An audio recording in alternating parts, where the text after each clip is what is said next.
Hello everyone, welcome back to JK creative crafts. ఇది Thanjavur painting సిరీస్లో part 4 video. ఈ వీడియోలో తాంజావూర్ పెయింటింగ్కి కావాల్సిన మక్ పేస్ట్ని ఎలా తయారు చేయాలో చూద్దాం. ఫస్ట్ ఇలాంటి ఒక ప్లాస్టిక్ బాక్స్ని తీసుకోవాలి. ఇందులో చాక్ పౌడర్ని వేసుకోవాలి. నేను ఇక్కడ 6 స్పూన్స్ ఆఫ్ చాక్ పౌడర్ని వేసుకుంటున్నాను. చాక్ పౌడర్ వేసుకున్న తర్వాత ఇందులో కొద్దిగా వాటర్ని యాడ్ చేసుకుంటూ పేస్ట్లా కలుపుకోవాలి. ఈ పేస్ట్ని మిక్స్ చేసేటప్పుడు ఎలాంటి ఉండలు లేకుండా మిక్స్ చేసుకోవాలి. ఈ పేస్ట్ని మిక్స్ చేసేటప్పుడు ఒకేసారి ఎక్కువ వాటర్ని యాడ్ చేయకూడదు. కొంచెంగా యాడ్ చేసుకుంటూ మరీ టైట్గా కాకుండా మరీ లూజ్గా కాకుండా మీడియంగా ఉండేటట్టుగా ఈ పేస్ట్ని మిక్స్ చేసుకోవాలి. ఈ పేస్ట్ని తాంజావూర్ పెయింటింగ్లో డిజైన్ ఎంబోజింగ్కి వాడతారు.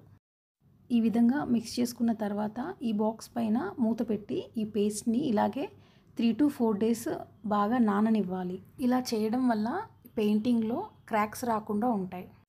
నెక్స్ట్ దీంతో పాటే అరబిక్ గమ్ని తాంజావూర్ పెయింటింగ్ కోసం ఎలా రెడీ చేసుకోవాలో చూద్దాం. ఫస్ట్ ఒక ప్లాస్టిక్ కంటైనర్ని తీసుకొని ఇందులో 2 to 3 స్పూన్స్ అరబిక్ గమ్ని వేసుకోవాలి.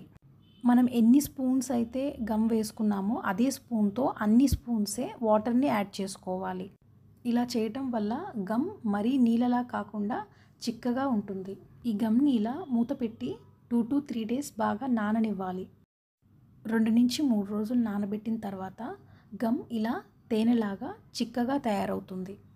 ఈ గమ్ని ఇంకా మనం ఇందాక రెడీ చేసుకున్న మక్ పేస్ట్ని రెండింటిని మిక్స్ చేసుకొని తాంజావూర్ పెయింటింగ్లో ఎంబోజింగ్కి యూస్ చేస్తారు.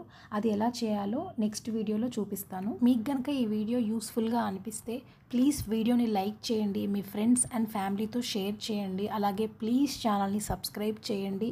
Thank you so much for watching this video.